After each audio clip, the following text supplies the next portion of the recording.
Hello guys! Papakita ko sa inyo ang aking new recipe. The best. And it's really new. Ang aking okra naging crispy and so special. So, let's start. Yan ang ating mga gagamitin. Maliit na chicken, chili, onion, garlic of course, maliit na carrots, and some okra. Yung okra dapat medyo mahaba, medyo mataba. Huwag yung masyadong maliit, mahirap. Mahirap palamanan.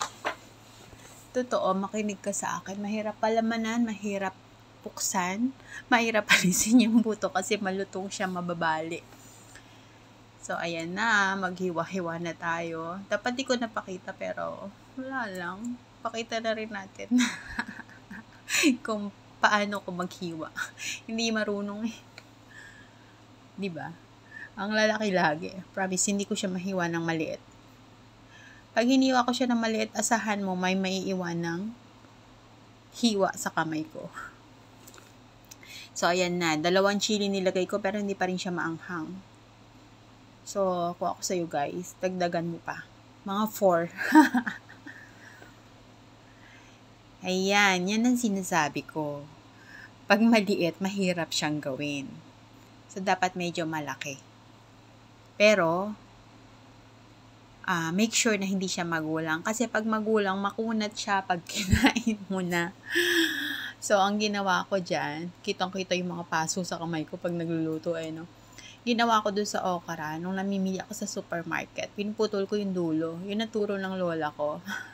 Pag doon naputol, ibig sabihin mura pa, kahit medyo malaki. So, ayan na nga. Nahiwa ko na siya. Tapos yung chicken, hindi kasi masarap pag minced chicken. Di ko bet. Mas gusto ko yung fresh chicken na hihiwain ko ng maliliit. Ayan. Ayan, tinadtad ko yan. Hindi ko lang pinakita. Kasi magtatagal lalo yung video pag pinakita ko. So, ayan na. Gigisa na natin yung chicken. Para may lasa na siya. Ang ginamit ko lang dyan for tasting is salt and black pepper. So, ayan lang. Bawang sibuyas.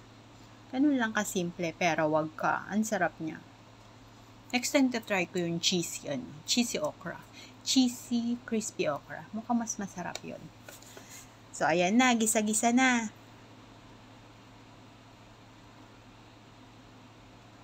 I thought maikli lang yung video na to, pero ang haba pala niya. So, nilagyan ko siya ng carrots. Why? Pampakulay ng buhay. So, ganyan lang siya kasimple. And then, palamigin natin ha, bago natin siya lagyan ng itlog. Kasi pag nilagay mo yung itlog, nang mainit pa, maluluto yung itlog. So, ito na yung butter. Ito na yung babalot dun sa okra natin, kaya siya magiging crispy. Konting harina, depende sa kung gaano karami okra. Konting corn flour, and then baking powder, garlic powder, salt, and pepper again. Yan lang ginamit ko dyan.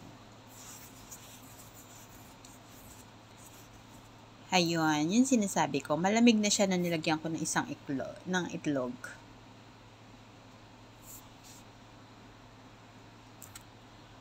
Yung tapos ilalagay na natin siya sa okra.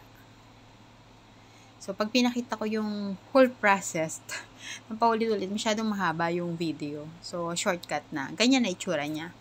Ngayon, ipa-fry natin siya, pero i-dip mo natin siya sa butter na ginawa ko, na hindi ko pala naipakita. Pero, dinip ko siya sa butter.